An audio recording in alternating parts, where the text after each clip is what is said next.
His inhumane and cold-blooded murder was showed on social media.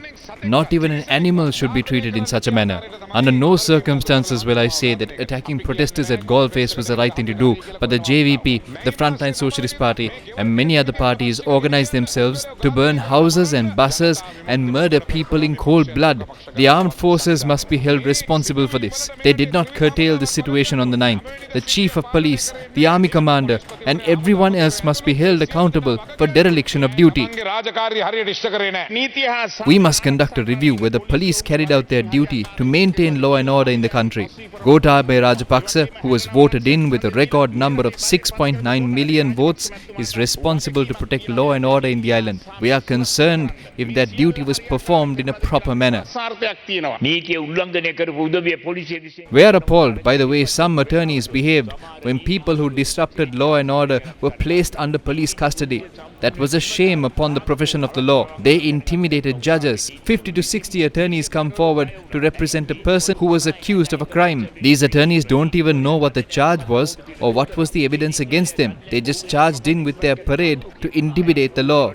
The judges were so intimidated, they were afraid of having their own houses set on fire. So it's obvious that bail was granted to them. The attorneys start applauding while still in court. They welcome the accused with open arms and flower bouquets once they step outside the court premises. Lawyers were involved in such acts. They degraded the legal profession completely.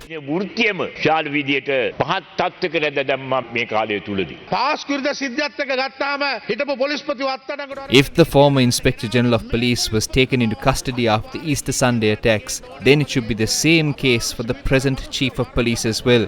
Because when men were murdered, houses were burnt, and properties were robbed, the police department stood there and did nothing. He did not issue orders to his fellow policemen. The chief of police must be held accountable for his actions. So too the commander of the armed forces.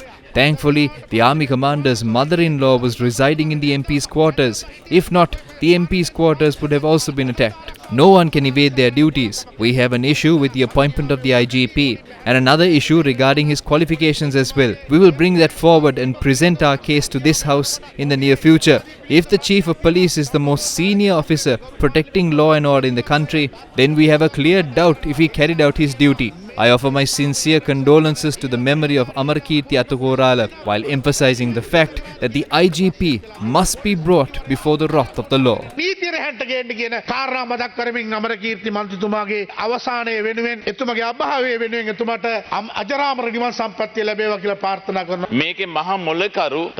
The mastermind behind these incidents is still in hiding. Our intelligence services were still unable to reveal who it was.